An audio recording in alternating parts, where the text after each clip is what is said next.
Terpaksa nikahi janda beranak 2, karena balas jasa. Malam pertama aku syok saat tahu dia masih sempit. Lalu, satu persatu, aku mulai melepaskan penutup diri kami. Bukan hanya baju, tapi juga rasa canggung, rasa ragu, dan beban masa lalu. Aku mencium pipinya dulu, lalu pelan-pelan turun ke lehernya. Dinda menutup mata, napasnya mulai tidak stabil. Lalu dada indahnya yang besar, membusung tegak tak kuasa aku ciumi, hingga dia mulai mendesah indah.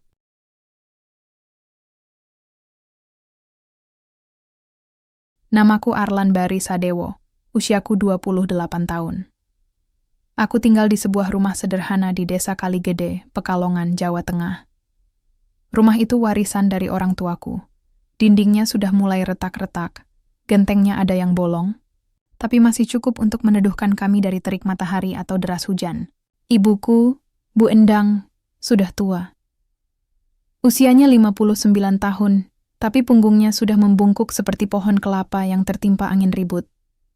Ayahku, Pak Mardi, telah pergi 3 tahun lalu karena serangan jantung mendadak. Sejak itu, aku hidup berdua dengannya. Aku bekerja sebagai teknisi listrik di sebuah pabrik garmen kecil di kawasan industri Pekalongan. Gajiku pas-pasan, cukup untuk makan sehari-hari dan biaya obat ibu kalau sakit kumat. Aku bukan orang kaya, tapi juga bukan miskin. Hidupku biasa saja, monoton. Bangun pagi, mandi, sarapan nasi putih sama telur dadar, naik motor menuju pabrik, kerja sampai sore, pulang, makan malam, lalu tidur. Begitu setiap hari. Aku tidak pernah membayangkan akan menikah dalam waktu dekat. Apalagi menikahi seorang janda muda beranak 2. Semua berawal dari suatu sore ketika aku baru pulang dari pabrik. Ibu sedang duduk di kursi kayu di ruang tamu, memijit-mijit kakinya yang linu-linu. Aku langsung menyapanya. Ibu udah minum obat belum? Ia tersenyum lemah.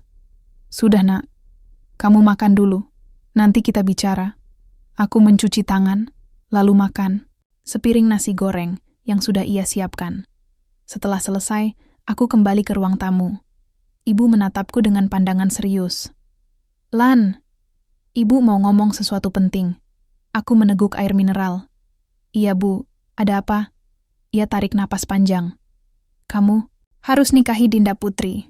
Aku mengernyit. Siapa? Siapa Dinda Putri? Anaknya Busri. Tetangga kita yang tinggal di ujung gang. Kamu pasti ingat, gadis cantik yang dulunya pernah rawat kamu waktu kamu demam tinggi beberapa tahun lalu. Aku ingat, wajahnya lumayan familiar. Rambutnya hitam lurus, matanya besar, senyumnya manis. Tapi dia kan janda bu, anaknya 2, umurnya baru 26 tahun. Kenapa harus aku? Ibu menghela napas lagi. Ini balasan budi nak. Dulu, waktu ayahmu kena serangan jantung di jalan, Busri dan keluarganya yang cepat-cepat bantu bawa ke rumah sakit. Andai mereka nggak ada, ayahmu mungkin sudah meninggal di tengah jalan. Aku diam. Kita punya tanggung jawab moral. Apalagi sekarang Dinda hidup sendirian. Suaminya meninggal 2 tahun lalu karena kecelakaan. Anak-anaknya masih kecil. 1 5 tahun, satunya lagi 3 tahun. Dia butuh pelindung, butuh suami. Tapi kenapa harus aku? Desisku pelan. Karena keluarga mereka sudah bilang pada ibu bahwa mereka setuju jika kamu yang menjadi suami Dinda. Mereka percaya padamu. Mereka tahu kamu baik, pekerja keras, dan bisa menjaga mereka. Aku tak bisa berkata-kata. Aku merasa seperti sedang dipaksa masuk ke dalam lubang tanpa dasar. Kapan acaranya? 2 minggu lagi. Kamu boleh pikir-pikir dulu. Tapi ibu, harap kamu mau melakukannya. Ini bukan cuma soal cinta, nak. Ini soal harga diri dan budi luhur. Malam itu, aku duduk di teras belakang rumah, menatap langit yang gelap. Angin malam bertiup pelan, membawa aroma daun jambu yang sedikit pahit. Aku merogoh saku celana, mengambil batang rokok, lalu menyalakannya. Aku tak tahu apa yang harus kupikirkan lebih dulu. Masa depanku yang tidak pasti, atau nasib seorang wanita dan 2 anak kecil yang entah bagaimana, kini bergantung padaku. 2 minggu kemudian, upacara pernikahan digelar sederhana di halaman rumah Busri. Tidak banyak undangan, keluarga besar, tetangga dekat, dan beberapa sahabat karib. Aku memakai baju pengantin yang dibeli oleh keluarga Dinda. Bajunya rapi, wangi, tapi rasanya asing di tubuhku. Dinda datang dengan gaun pengantin sederhana warna putih keemasan. Rambutnya disanggul dengan bunga melati. Matanya tidak menunjukkan kebahagiaan, tapi juga tidak menunjukkan kesedihan. Hanya kosong. Seperti milikku, saat ijab kabul dilangsungkan suaraku gemetar. Kata-kata saya terima nikah dan kawinnya Dinda Putri binti Suprapto dengan mas kawin tersebut dibayar tunai, keluar dari mulutku seperti mantra yang tidak sepenuhnya kuyakini. Setelah resmi menjadi suami Dinda, aku hanya bisa menunduk. Aku tidak melihat matanya. Aku takut ia melihat penyesalan di wajahku. Acara selesai sekitar pukul 10 malam. Semua tamu pulang. Tinggal kami berdua, bersama nasib yang entah akan kemana. Dinda duduk di tepi ranjang. Aku berdiri di dekat pintu kamar, tidak tahu harus berbuat apa. Kamu capek? Tanyanya pelan. Aku menggeleng. Enggak, cuman belum biasa. Ia mengangguk. Aku juga belum biasa, tapi kita harus mencoba. Aku menatapnya. Di bawah redup lampu kamar, wajahnya tampak rapuh, tapi matanya berkilat tegas. Ia bukan perempuan lemah yang ingin dimanja. Ia adalah seorang ibu yang bertahan hidup demi anak-anaknya. Aku duduk di sampingnya. Kami tidak saling menyentuh, tapi aku bisa merasakan kehadirannya. Hangat. Nyata. Aku nggak janji bisa jadi suami yang baik, bisikku. Aku juga nggak janji bisa jadi istri yang sempurna, jawabnya. Tapi kita bisa saling berusaha. Aku menatap matanya. Dan untuk pertama kalinya sejak 2 minggu lalu, aku merasa mungkin ini bukan akhir dari hidupku, tapi awal dari sesuatu yang baru. Meskipun aku belum tahu, apakah aku siap untuk itu. Malam itu, Pekalongan terasa sunyi. Udara malam cukup lembab meski angin tidak terlalu kencang. Suara jangkrik di luar rumah terus-menerus berbunyi, seperti tidak pernah habis ide untuk bernyanyi. Di dalam kamar pengantin kami, yang sebenarnya adalah kamar kosong di bagian belakang rumah Busri, hanya ada lampu meja redup yang menyala. Dinda duduk di tepi ranjang, membelakangiku. Rambutnya yang tadi disanggul kini dilepas, mengembang hingga menyentuh punggungnya. Ia belum berganti baju. Gaun putih keemasannya masih menempel di tubuhnya, membuatnya tampak seperti tokoh utama dalam film lawas yang aku tonton waktu kecil. Aku berdiri agak jauh, di dekat pintu kamar. Belum bisa memutuskan apa yang harus kulakukan selanjutnya. Ini malam pertama. Tapi rasanya bukan malam pertama yang aku bayangkan. Kamu nggak capek? Tanyaku pelan, mencoba membuka percakapan. Ia menggeleng tanpa menoleh. Nggak, hanya grogi. Aku menelan ludah. Grogi? Aku juga grogi. Tapi bukan karena takut sakit atau takut gagal. Aku grogi karena ini semua terasa begitu, dipaksakan. Seperti mobil tua yang dipaksa melaju di jalan tol. Aku mendekatinya perlahan, lalu duduk di sisi ranjang yang berlawanan. Kami diam cukup lama. Hanya suara detik jam dan desiran angin dari celah jendela yang terbuka sedikit. Kamu pernah merencanakan malam ini? Tanyaku akhirnya. Ia tersenyum kecil.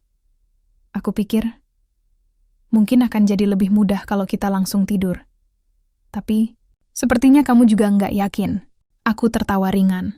Aku memang nggak yakin. Ini pertama kalinya aku punya istri. Dan, kamu bukan siapa-siapa buatku. Bukan orang asing juga. Cuma, aku nggak tahu gimana caranya mulai. Dinda menoleh padaku. Matanya redup tapi tenang. Aku juga sama. Aku juga nggak tahu gimana caranya mulai lagi.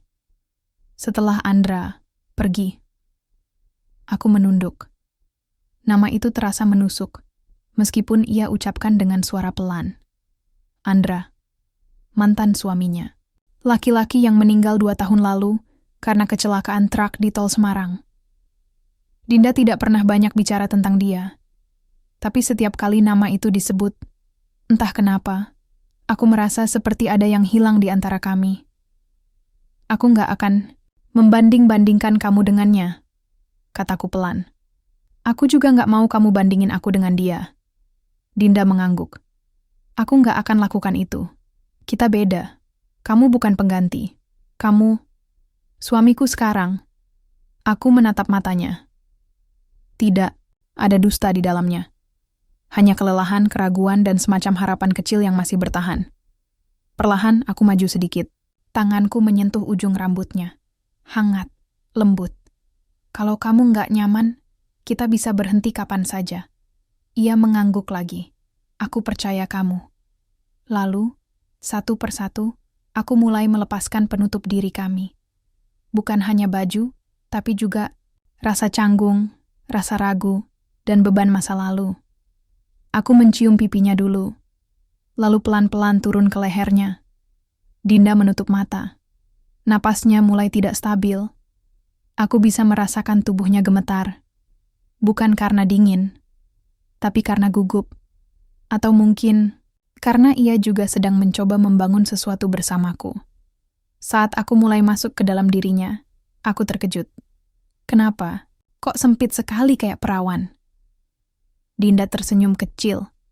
Aku lahirin anak-anakku sesar mas, makanya nggak robek. Aku tak percaya wanita di hadapanku, walaupun sudah punya 2 anak, namun terlihat sangat menggoda dengan tubuh padat montok dan sangat indah, bahkan miliknya masih sangat sempit. Aku tak kuasa menolak anugerah ini, hingga aku berhubungan terus dan terus-menerus, hingga tergolek lemas dengan keringat bercucuran deras. Terasa nikmat sekali malam ini. Setelah selesai aku terdiam, perlahan. Aku menyadari bahwa malam ini bukan hanya tentang fisik, tapi tentang rasa, tentang kepercayaan, tentang kemampuan untuk membangun keintiman dari awal. Meski kita berdua bukan pemula dalam hal hidup bersama orang lain. Setelah selesai, aku tidak langsung berdiri. Aku diam di sisinya, masih menatap wajahnya yang kini terlihat lebih ringan. Seperti beban berat telah sedikit berkurang. Kamu baik sekali, bisiknya. Aku menggeleng. Aku cuma mencoba. Ia tersenyum. Itu udah lebih dari cukup. Kami tidak saling berpelukan, tapi aku merasa dekat dengannya. Lebih dekat dari sebelumnya. Malam itu, aku tidak lagi merasa seperti dipaksa. Aku mulai merasa, ini adalah milikku. Walaupun baru sedikit, tapi sedikit itu sudah cukup untuk memulai. Beberapa jam setelah kami selesai, Dinda bangun duluan. Aku masih terpejam, tapi aku bisa merasakan gerakannya di atas ranjang. Ia bangun perlahan, mencoba tidak membangunkanku, tapi aku tetap terbangun. Kamu kemana? Tanyaku pelan. Ia menoleh, cuman mau ke kamar mandi. Tidur lagi aja. Aku mengangguk, lalu membalikkan badan ke sisi lain ranjang. Namun, beberapa menit kemudian, aku mendengar suara air mengalir dari kamar mandi. Tidak keras, tapi cukup untuk membuatku penasaran. Aku bangun, lalu berjalan pelan ke arah kamar mandi. Pintunya tidak dikunci. Aku mengetuk pelan. Kamu oke? Iya. Masuk aja. Aku membuka pintu. Dinda sedang duduk di lantai kamar mandi, memegang handuk kecil yang basah. Air mata mengalir pelan di pipinya. Aku langsung duduk di sebelahnya. Ada apa? Ia menatapku sejenak, lalu menjawab, aku cuma merasa bersalah. Aku mengernyit. Bersalah kenapa? Aku nggak tahu. Aku merasa kayaknya Andra pasti sedih lihat aku sekarang. Aku merasa kayaknya aku ngerusak kenangan baik kami. Aku menatapnya lembut. Dia pasti nggak marah. Dia pasti ingin kamu bahagia. Dan kamu berhak bahagia, bahkan dengan orang lain. Dinda menatapku lama. Lalu ia berkata, aku janji. Aku nggak akan biarkan masa lalu mengganggu kita. Aku suamimu sekarang. Dan aku akan berusaha menjadi istri yang baik buat kamu. Aku mengelus rambutnya. Aku juga akan berusaha jadi suami yang baik buat kamu. Kita sama-sama belajar. Tidak ada yang sempurna. Ia tersenyum tipis. Makasih ya Arlan. Aku mengangguk. Aku di sini. Sampai akhir. Pagi hari, kami sarapan bersama keluarga besar Dinda. Tidak banyak ucapan selamat atau ejekan seperti biasanya di pagi pengantin baru. Hanya pandangan hangat dari Bu Sri dan senyum kecil dari saudara-saudara Dinda. Saat kami pulang ke rumah baruku, rumah yang kini kutempati bersama Dinda dan anak-anaknya, aku menyadari satu hal. Malam pertama kami mungkin tidak romantis, mungkin tidak indah, tapi ia adalah malam yang penting. Karena di sanalah aku mulai benar-benar merasa ini adalah milikku. Bukan karena balas jasa, tapi karena pilihan hati. Aku tidak pernah membayangkan akan bangun pagi-pagi hanya untuk mendengar tangisan anak kecil dari kamar sebelah. Suara itu membangunkanku lebih cepat dari alarm pabrik. Awalnya, aku mengira itu mimpi. Tapi begitu mataku terbuka sepenuhnya, aku menyadari bahwa suara itu nyata. Dan itu berasal dari Naura, putri bungsunya Dinda. Aku menoleh ke samping. Dinda sudah tidak ada di ranjang. Mungkin dia sudah bangun duluan, mencoba meredakan tangisan anaknya. Aku duduk, mengucek mata, lalu melihat jam dinding. Jam 6 pagi. Terlalu pagi untuk hari biasa, tapi mungkin ini akan jadi rutinitasku sekarang. Aku keluar kamar, masih memakai kaos oblong dan celana pendek tidur. Di ruang tengah, Dinda sedang memandikan Raka, putra sulungnya yang 5 tahun, di dalam bak plastik kecil. Airnya menggenang di lantai keramik, membuatnya agak licin. Naura menangis keras di dekat meja makan, digendong oleh ibunya yang datang, pagi-pagi untuk membantu. "Sudah, nak." "Sudah," bujuk Bu Sri pada Naura. "Kamu nggak apa-apa." Dinda melihatku dan tersenyum kecil. "Selamat pagi. Kamu belum mandi." Aku menggeleng, baru bangun. Suaranya Naura tiba-tiba aja membangunkan. "Aku." Ia mengangguk, lalu kembali membersihkan tubuh Raka. Aku berdiri di ambang pintu, merasa seperti orang asing di rumah sendiri. Ini baru hari kedua kami menjadi keluarga, tapi rasanya seperti hidupku telah berganti total. Bu Sri menyerahkan Naura padaku setelah ia berhasil tenang. "Cobain kamu peluk dia sebentar. Anak kecil tuh suka ngerasa aman kalau digendong orang yang wangi dan hangat." Aku menerima Naura dengan canggung. Tubuhnya kecil, ringan. Ia mengusap matanya dengan tinju kecilnya, lalu menatapku. "Om Arlan?" katanya pelan. Aku mengangguk. "Iya, Om Arlan. Kamu kenal?" Ia menggeleng. "Mama bilang kamu jadi papaku sekarang." Aku tertawa kecil. "Kalau kamu mau panggil papa juga boleh. Tapi kalau belum siap, Om juga nggak apa-apa." Naura diam sejenak, lalu berkata, "Papa aku udah pergi ya?" Mama bilang, "Papa di surga." Aku menelan ludah. Aku tahu Andra sudah meninggal 2 tahun lalu, tapi mendengar anak kecil bicara tentang ayah kandungnya membuat dadaku sesak. "Iya, Papa kamu di surga, tapi sekarang kamu punya Om Arlan. Aku akan jagain kamu dan Raka." Ia mengangguk pelan, lalu menempelkan pipinya ke bahuku. Aku tidak tahu harus bereaksi apa. Aku hanya bisa membalas pelukannya dengan lembut. Setelah sarapan nasi uduk dan telur rebus bersama keluarga besar Dinda, aku pamit ke pabrik.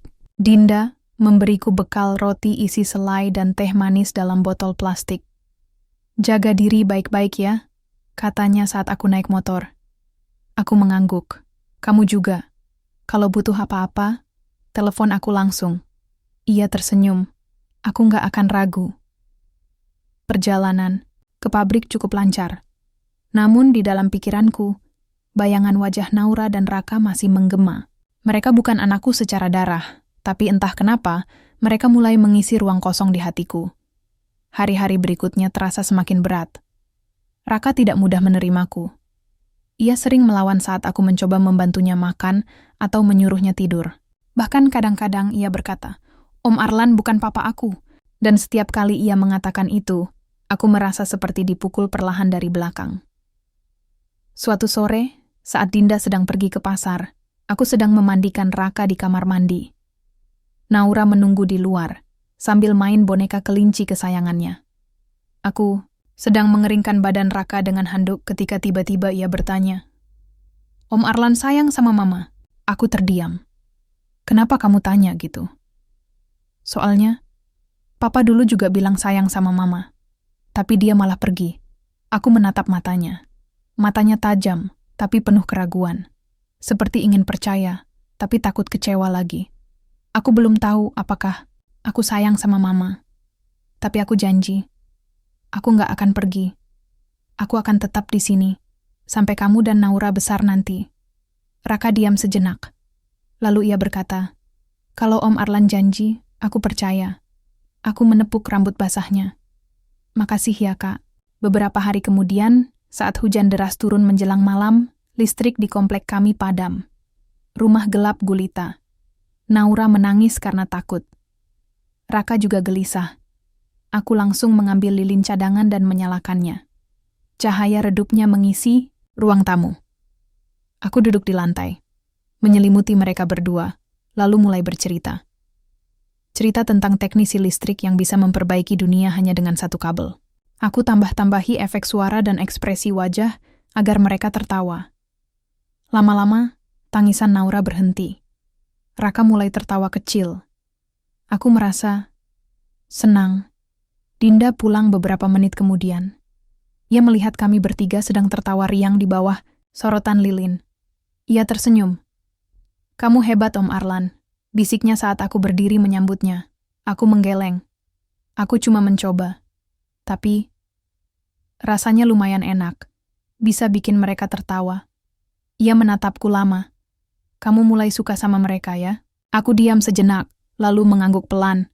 Aku mulai merasa mereka milikku. Dinda tersenyum. Matanya berkaca-kaca. Mereka pasti akan mulai memanggilmu Papa suatu hari nanti. Aku menatap langit-langit rumah. Hujan masih turun deras. Angin berhembus pelan dari celah jendela. Tapi di dalam rumah, suasana terasa hangat. Untuk pertama kalinya, aku tidak merasa seperti orang asing di rumahku sendiri. Aku mulai merasa seperti bagian dari keluarga ini. Meskipun perlahan. Meskipun dengan banyak rintangan. Tapi aku yakin, aku sedang menuju ke arah yang benar. Hujan belum juga reda ketika aku pulang dari pabrik sore itu. Jalanan desa becek, motorku sesekali tergelincir di atas genangan air yang cukup dalam. Aku menepuk-nepuk jaketku yang basah setelah parkir di halaman rumah. Dari kejauhan, terdengar suara Naura menangis. Tapi bukan tangisan biasa. Tangisannya seperti ada rasa takut. Aku buru-buru masuk ke dalam rumah. Di ruang tengah, Dinda sedang memeluk Naura erat-erat, sementara Raka duduk termenung di pojok sofa. Matanya merah. Ada apa? Tanyaku cepat. Dinda mengangkat wajahnya, matanya berkaca-kaca. Mereka melihat fotonya Andra. Aku diam sejenak. Nama itu lagi. Sejak menikah dengannya, aku selalu mencoba untuk tidak membicarakannya terlalu banyak.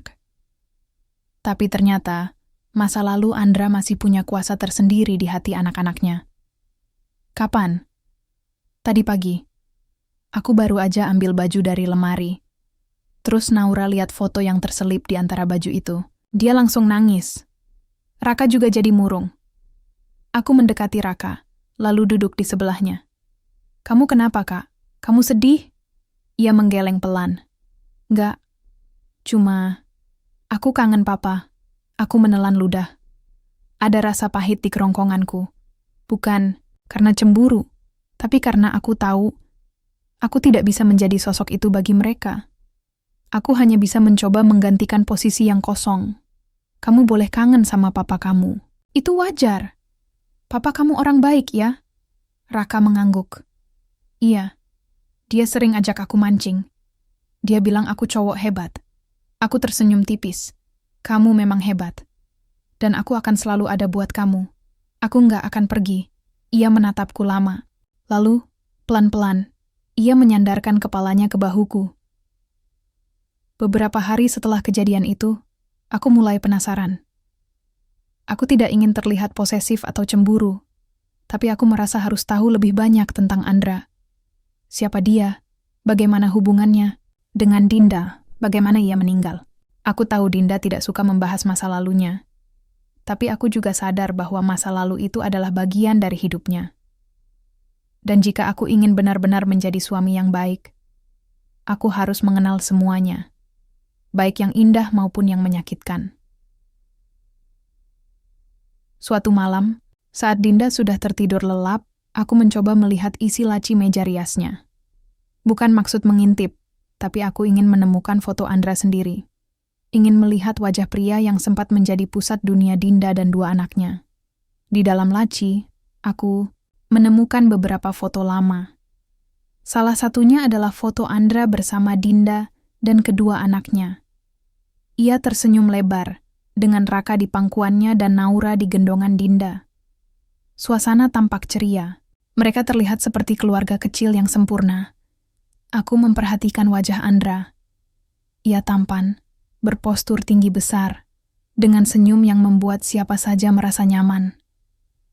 Aku bisa mengerti mengapa Dinda pernah sangat mencintainya. Aku mengambil foto itu, lalu membacanya dengan hati-hati. Di belakang foto tertulis, "Untuk Raka dan Naura, Papa selalu sayang." Aku menutup mata sejenak. Ada rasa sakit kecil di dadaku. Bukan karena cemburu, tapi karena kesedihan yang tiba-tiba menghampiri. Kesedihan karena melihat betapa besar arti Andra bagi keluarga ini. Pagi harinya, aku bertanya pada Dinda, "Siapa dia sebenarnya?" Ia terkejut. "Maksudmu Andra?" Aku mengangguk, lalu menunjukkan foto itu padanya. "Aku cuma ingin tahu.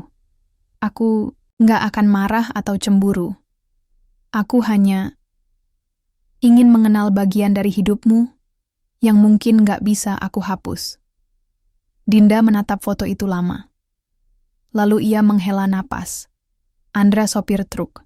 Kami kenal waktu aku kerja di toko kelontong dekat terminal bus. Dia sering istirahat di warung depan tempat aku kerja. Lama-lama kita dekat.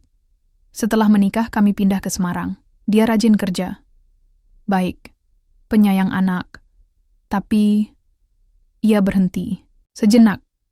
Dia meninggal 2 tahun lalu. Truknya tabrakan sama bus di tol Semarang. Aku nggak bisa lihat mayatnya. Keluarganya yang urus semuanya. Aku diam. Aku tidak bisa membayangkan bagaimana rasanya kehilangan pasangan hidup di usia muda, apalagi dengan 2 anak kecil. "Kamu masih cinta dia?" Dinda menatapku. Matanya jernih. "Aku cinta dia sebagai suami.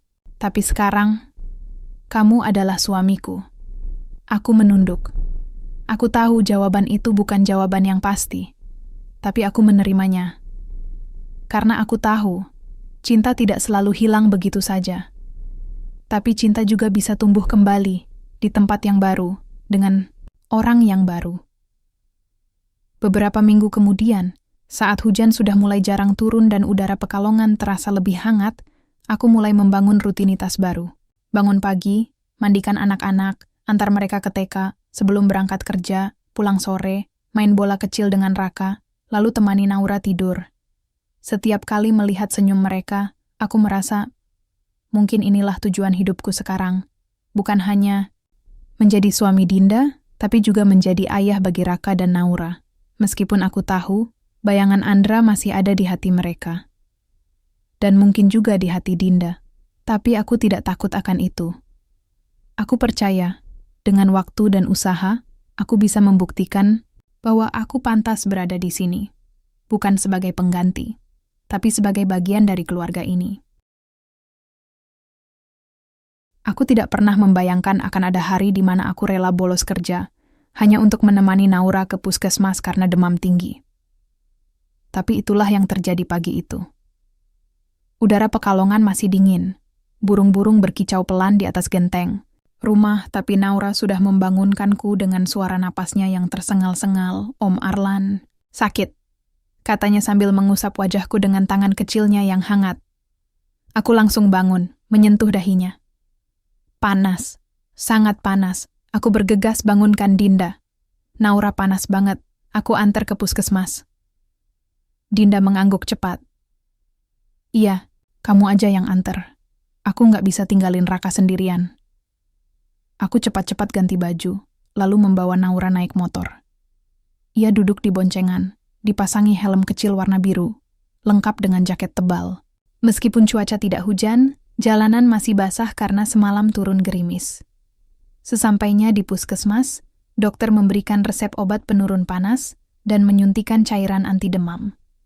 Naura menangis saat disuntik, tapi ia memelukku erat setelah itu.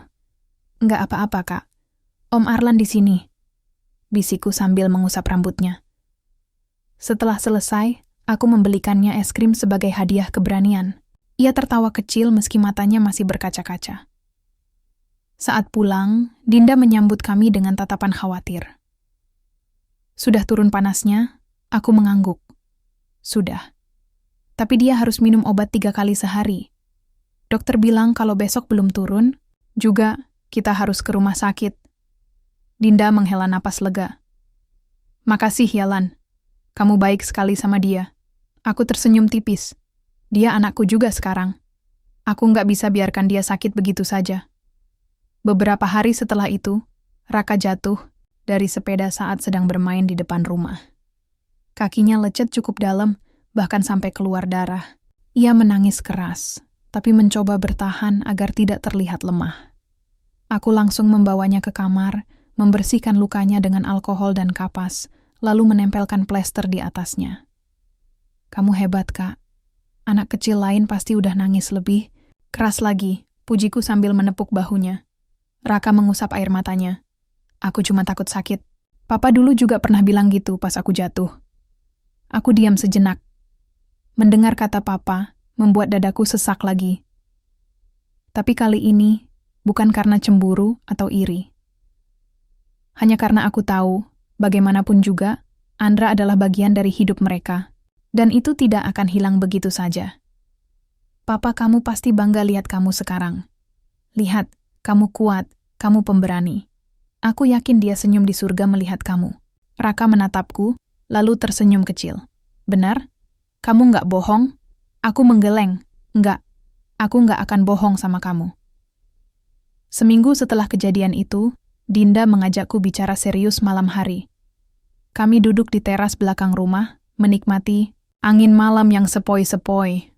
Suara jangkrik terdengar riuh dari balik pagar bambu. "Ada apa?" tanyaku. Ia menatapku lama sebelum menjawab. "Aku mau bilang terima kasih.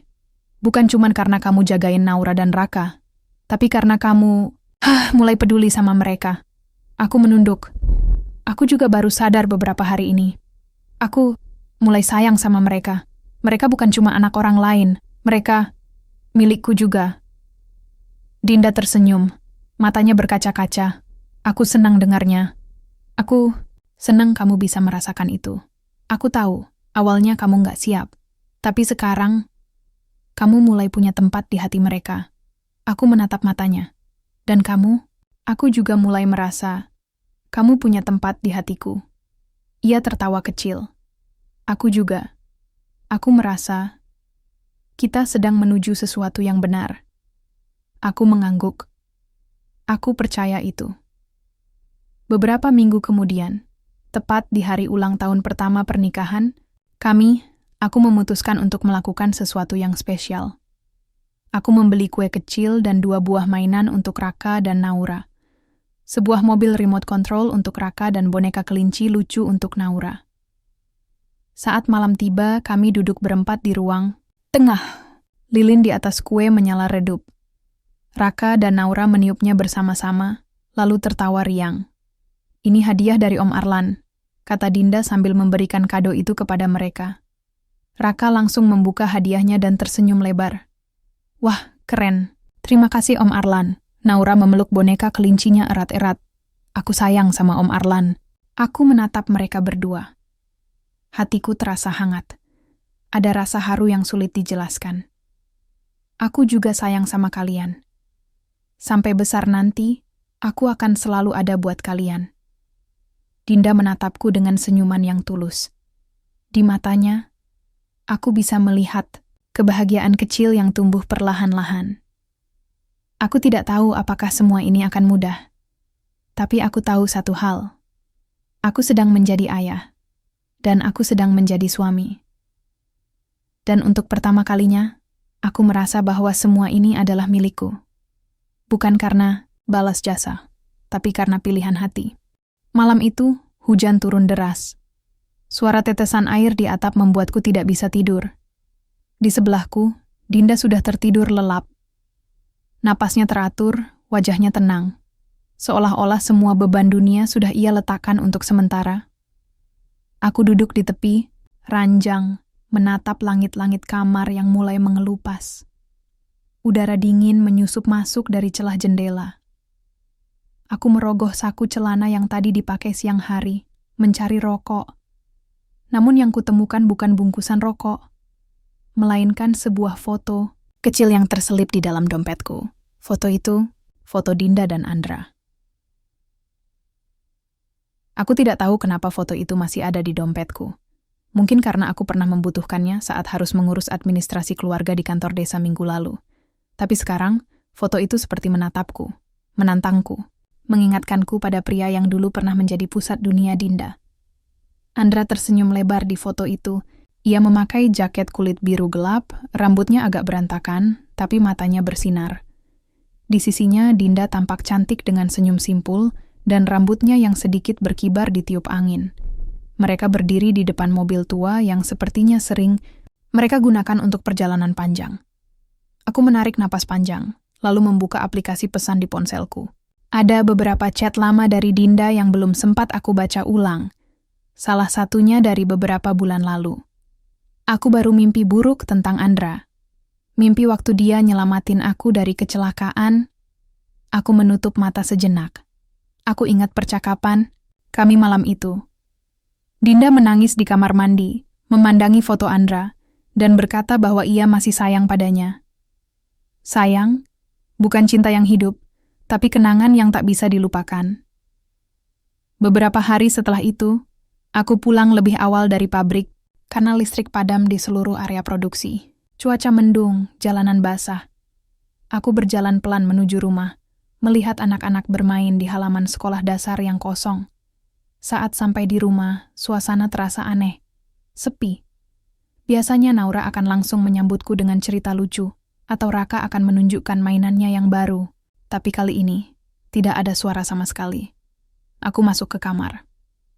Di dalam, Dinda sedang duduk di pojok tempat tidur, memegang ponselnya dengan tatapan kosong. Layar ponselnya menyala. Entah video apa yang baru saja ia tonton, tapi matanya berkaca-kaca. Ada apa? Tanyaku pelan. Ia menggeleng. Gak apa-apa, cuma baru lihat video lama. Aku diam sejenak. Video tentang Andra? Dinda mengangguk perlahan. Dia bilang, dia akan selalu ada buat aku. Katanya, kalau aku susah, dia pasti datang. Tapi ternyata, aku duduk di sebelahnya. Dia memang nggak bisa datang lagi. Tapi kamu nggak sendirian sekarang. Aku di sini. Ia menatapku, lalu tersenyum tipis. Aku tahu, aku cuma kadang merasa kayaknya Andra masih ada di sekitar kita. Di pikiran anak-anak, di hatiku, bahkan mungkin di hatimu juga. Aku menghela napas. Aku nggak akan bohong. Aku pernah merasa cemburu sama bayangan dia. Tapi sekarang aku tahu. Dia bukan penghalang. Dia hanya bagian dari masa lalu kamu. Dan aku ingin jadi bagian dari masa depan kamu. Dinda menatapku lama. Lalu pelan-pelan ia menjatuhkan kepalanya ke bahuku. Terima kasih Arlan. Beberapa malam kemudian, saat hujan reda dan udara Pekalongan terasa lebih hangat, aku menemani Dinda menata ulang lemari kamar. Ia ingin menyimpan foto-foto lama Andra di satu kotak khusus. Kamu yakin mau simpan semua foto ini? Tanyaku. Iya, Ina mengangguk. Aku nggak mau lupa sama masa lalu. Tapi aku juga nggak mau masa lalu itu mengganggu masa depan kita. Aku tersenyum. Aku setuju. Kita nggak harus lupa, tapi kita harus maju. Ia menatapku. Dan kamu orang yang aku pilih untuk maju bersama. Aku menatap matanya. Hangat, tulus, tidak ada dusta. Aku juga nggak akan pergi. Aku akan tetap di sini. Sampai akhir. Sejak malam itu, hubungan kami semakin harmonis. Kami tidak lagi membicarakan Andra secara berlebihan, tapi kami tidak menolak jika Raka atau Naura bertanya tentang ayah kandung mereka. Aku belajar untuk tidak merasa terancam oleh bayangan pria itu. Karena meskipun ia pernah menjadi bagian dari hidup Dinda dan anak-anaknya, sekarang giliranku untuk menjadi bagian dari hidup mereka. Dan aku akan menjalaninya dengan sepenuh hati. Karena aku bukan pengganti. Aku adalah suami Dinda. Dan ayah dari Raka dan Naura. Aku tidak pernah menyangka akan bertemu lagi dengannya. Minggu itu, aku sedang memperbaiki listrik di toko kelontong milik Bu Santi, ibunya Dinda. Cuaca pagi cukup cerah, burung-burung berkicau riang di atas genteng rumah-rumah tetangga. Aku sedang naik tangga, mencoba membetulkan kabel lampu gantung yang mati, ketika mendengar suara langkah kaki perempuan masuk ke dalam toko. "Masih ada yang bisa dibantu, Mbak?" tanya suara perempuan itu pada Bu Santi. Aku tidak langsung menoleh. Aku terlalu fokus dengan pekerjaanku. Sampai akhirnya ia bicara lagi. "Oh, ternyata kamu yang kerja di sini." Aku menoleh cepat. Dan jantungku seperti berhenti sejenak. Di bawah tangga, berdiri seorang perempuan cantik dengan rambut ikal pendek. Wangi parfum mahal menyengat, dan senyum dingin yang sangat aku kenal. Maya, mantan tunanganku. Perempuan yang 2 tahun lalu memutuskanku karena aku tidak punya uang untuk biaya nikah besar, atau mobil mewah, atau apartemen di Semarang. Perempuan yang meninggalkanku begitu saja karena merasa masa depanku tidak menjanjikan. Ia melihatku dengan tatapan tenang, tapi sorot matanya penuh arti. "Lama tidak jumpa, Arlan." Aku turun dari tangga pelan-pelan. "Ya, lama sekali." Bu Santi tampak bingung. "Kalian saling kenal?" Maya tersenyum manis. "Dulu kami pernah pacaran. Cuma sayang sekali hubungan kami nggak sampai pernikahan." Bu Santi mengangguk-angguk. "Oh, iya. Sekarang Arlan sudah menikah kok, Maya. Istri dia baik, anak-anaknya juga lucu-lucu." Maya menatapku sejenak. "Aku tahu. Aku sempat dengar kabar dari teman. Kamu menikahi janda muda beranak 2 ya? Maaf ya. Cuma penasaran aja." Aku tidak menjawab. Aku hanya diam. Sore harinya, setelah selesai bekerja, aku pulang ke rumah dengan pikiran kacau. Maya muncul begitu saja, membuat bayangan masa lalu kembali hadir. Aku mencoba bersikap biasa saat sampai di rumah. Dinda sedang memandikan Naura di bak plastik, sementara Raka menonton kartun di TV. "Kamu pulang duluan?"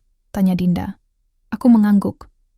"Iya, tadi siang ada tamu di toko Bu Santi." Dinda menatapku sejenak. "Ada apa? Kamu kayaknya agak beda." Aku duduk di kursi kayu di ruang tengah. Maya datang. Wajah Dinda langsung berubah. "Mantan tunanganmu?" Aku mengangguk. "Iya." Dia bilang, dia baru dengar kabar kalau aku udah menikah. Katanya, dia cuma penasaran. Dinda diam sejenak, lalu kembali memandikan Naura tanpa banyak komentar. Beberapa hari setelah pertemuan itu, Maya mengirimiku pesan lewat WhatsApp. Aku tidak membukanya semula, tapi akhirnya penasaran juga. "Maya, hai Arlan. Aku cuma mau bilang, aku senang lihat kamu bahagia. Tapi aku juga penasaran, apakah kamu benar-benar bahagia? Apakah kamu nyaman hidup dengan janda dan anak orang lain?" Aku menatap layar ponselku lama. Ada rasa kesal, tapi juga rasa ragu. Aku tidak ingin membalas, tapi jari-jariku bergerak sendiri. Aku bahagia. Mereka keluargaku sekarang. Maya, aku yakin kamu bisa berpura-pura. Tapi apakah kamu benar-benar merasa, itu, aku masih ingat waktu kita dulu. Waktu kamu bilang, kamu akan kasih aku semua yang aku mau. Aku bukan orang yang sama seperti dulu. Dan kamu juga bukan orang yang sama. Aku sudah punya istri, punya anak. Aku nggak akan balik ke masa lalu. Maya tidak membalas lagi. Beberapa hari, kemudian Maya muncul di depan rumah kami. Aku sedang membersihkan motor saat melihatnya berdiri di balik pagar. Ia memakai gaun putih, rambutnya disanggul rapi. Seperti pengantin yang salah alamat. Aku langsung bangkit. "Apa yang kamu mau?" Ia tersenyum. "Aku cuma mau bicara sebentar. Aku janji nggak akan ganggu kamu lama-lama." Aku menatapnya dingin. Aku nggak punya apa-apa yang mau dibicarakan sama kamu. Maya melangkah maju. Aku kembali, Arlan. Aku tahu kamu menikahi janda karena tekanan keluarga. Ayo kita mulai lagi. Aku tertawa kecil. Aku sudah punya istri. Aku sudah punya keluarga. Maya menatap Dinda yang baru keluar dari rumah. Kamu rela hidup dengan janda dan anak orang lain. Dinda maju tanpa takut. Aku bukan janda biasa. Aku punya anak yang kuat dan suami yang luar biasa. Kamu nggak akan pernah bisa ambil itu dariku. Maya menatapku satu kali lagi. Kalau kamu bahagia, aku nggak akan ganggu. Tapi kalau suatu hari kamu merasa ini bukan tempatmu, aku masih ada. Ia pergi. Malam itu, aku dan Dinda duduk di teras belakang rumah. Udara malam terasa lebih tenang. Suara jangkrik mengisi keheningan. Kamu marah? Tanyaku pelan. Dinda menggeleng. Enggak. Aku cuma takut kamu goyah. Aku menatap matanya. Aku pernah goyah. Tapi sekarang, aku sudah tahu di mana tempatku. Di sini. Di samping kamu. Dengan Raka dan Naura, ia tersenyum tipis. Aku percaya kamu. Aku mengelus rambutnya. Jangan pernah ragu sama aku lagi. Aku suamimu. Dan aku akan selalu menjadi ayah mereka. Dinda menatapku lama. Lalu ia menjawab, aku percaya. Sejak malam itu, aku tidak pernah mendengar kabar Maya lagi. Nomornya hilang dari kontakku. Namun, pertemuan singkat dengannya memberiku pelajaran penting, bahwa masa lalu bisa datang kapan saja. Tapi cinta yang benar-benar tumbuh, tidak mudah goyah. Apalagi jika cinta itu lahir dari pilihan hati. Matahari pagi menyelinap masuk melalui celah tirai jendela kamar kami. Langit biru cerah menggantung di atas pekalongan, membuat udara terasa hangat meski angin masih membawa aroma lembab sisa hujan semalam. Aku bangun lebih awal dari biasanya. Dinda masih tertidur di sebelahku, napasnya tenang. Rambutnya sedikit berantakan, pipinya masih memerah karena bantal. Ia tampak begitu damai. Aku diam-diam memandang wajahnya sejenak, lalu perlahan keluar dari kamar agar tidak membangunkannya. Di ruang tengah, Raka sudah duduk di depan TV, menonton kartun kesukaannya. Naura baru saja bangun, rambutnya acak-acakan, matanya masih setengah terbuka. Ia langsung merangkak ke pangkuanku saat melihat aku. Pagi, Om Papa, ujarnya dengan suara serak-serak basah. Aku tersenyum lebar. Kata itu, Om Papa, bukan lagi Om Arlan atau suami Mama.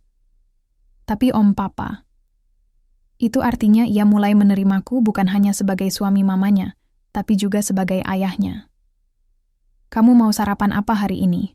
Tanyaku sambil mengusap rambutnya. Nasi goreng, jawabnya riang. Aku menuju dapur, mengambil nasi dan telur untuk dimasak. Aku tidak pandai memasak seperti Dinda, tapi aku bisa membuat nasi goreng yang cukup enak. Raka ikut membantuku, mencoba mengambil sendok dari laci. Aku bantu, ya. Aku tersenyum. Iya, kamu pegangin sendoknya biar nggak kejepit. Saat nasi goreng selesai, Dinda akhirnya keluar dari kamar. Ia menatap kami berdua yang sedang duduk di meja makan, sementara Naura sudah makan dengan lahap. Wah, kamu yang masak? Tanyanya sambil duduk di sebelahku. Aku mengangguk. Iya, biar kamu bisa istirahat. Dinda tersenyum lembut. Kamu baik sekali. Beberapa jam kemudian, kami memutuskan untuk pergi ke taman kota. Udara pagi masih segar, dan anak-anak butuh aktivitas di luar rumah. Kami naik motor berempat. Raka di boncengan sambil memeluk pinggangku, Naura di pelukan Dinda. Di taman mereka langsung berlarian kecil ke arah ayunan. Aku duduk di bangku kayu bersama Dinda, memperhatikan mereka dari kejauhan. Kamu bahagia? Tanya Dinda tiba-tiba. Aku menoleh padanya. Kenapa tanya gitu? Ia tersenyum tipis. Aku cuma ingin tahu. Kadang-kadang aku masih merasa kayaknya kamu cuma bertahan karena rasa tanggung jawab. Bukan karena cinta. Aku diam sejenak, lalu menjawab, dulu, iya. Aku menikahimu karena balas jasa. Aku nggak punya pilihan. Tapi sekarang aku menikahimu karena aku benar-benar ingin melakukannya. Aku mencintai kamu. Dan aku mencintai Raka dan Naura. Mereka milikku juga. Dinda menatapku lama. Matanya berkaca-kaca. Aku senang dengarnya. Aku mengelus tangannya. Aku janji. Aku akan selalu ada di sini. Sampai akhir hayatku. Beberapa bulan setelah percakapan itu, kami merayakan ulang tahun Raka dan Naura bersama-sama. Mereka sama-sama mendapat hadiah sepeda baru dari Bu Endang, ibuku. Raka langsung bersemangat memakainya, sementara Naura agak takut karena belum bisa. Aku duduk di halaman rumah, membantunya belajar menaiki sepeda. Awalnya ia sering jatuh, tapi setiap kali itu terjadi, aku langsung membantunya berdiri. Kamu hebat, Kak. Jangan takut jatuh. Semua orang pasti pernah jatuh. Yang penting, kamu bangkit lagi. Naura mengangguk lalu tersenyum. Aku sayang sama Om Papa. Aku memeluknya erat. Aku juga sayang sama kamu. Sampai besar nanti, aku akan selalu ada buat kamu. Raka yang melihat itu ikut memeluk kami. Aku juga sayang sama Om Papa. Aku menatap mereka berdua. Hatiku terasa hangat. Ada rasa haru yang sulit dijelaskan. Aku juga sayang sama kalian. Sampai besar nanti, aku akan selalu ada buat kalian. Beberapa tahun berlalu, rumah kami tidak menjadi rumah kaya atau rumah sempurna. Tapi kami hidup dengan damai, saling peduli, dan saling melindungi. Aku naik jabatan di pabrik, Dinda membuka usaha kecil-kecilan menjual kue dan kerajinan tangan. Raka dan Naura tumbuh menjadi anak yang cerdas dan pemberani. Dan satu hal yang pasti, aku tidak pernah menyesal menikahi Dinda. Aku tidak pernah menyesal menerima Raka dan Naura sebagai anakku sendiri. Karena meskipun awalnya ini semua terasa dipaksakan, aku akhirnya menemukan cinta yang benar-benar baru. Cinta yang lahir dari pilihan hati. Beberapa tahun kemudian, kami dikaruniai seorang putra laki-lakiku namanya Arya. Dia adalah buah cintaku dengan Dinda. Ia tumbuh dalam kasih sayang yang sama. Raka dan Naura menjadi kakak yang baik baginya. Dan Dinda menjadi ibu yang luar biasa. Kami tinggal di rumah yang lebih besar, tapi suasana di dalamnya tetap sama. Penuh tawa, cinta, dan rasa aman. Dan setiap malam, aku masih suka memandangi langit-langit, kamar mengingat masa lalu. Tapi sekarang, aku tidak lagi merasa terpaksa. Aku merasa dipilih oleh takdir untuk menjadi suami Dinda dan ayah dari Raka, Naura, dan Arya.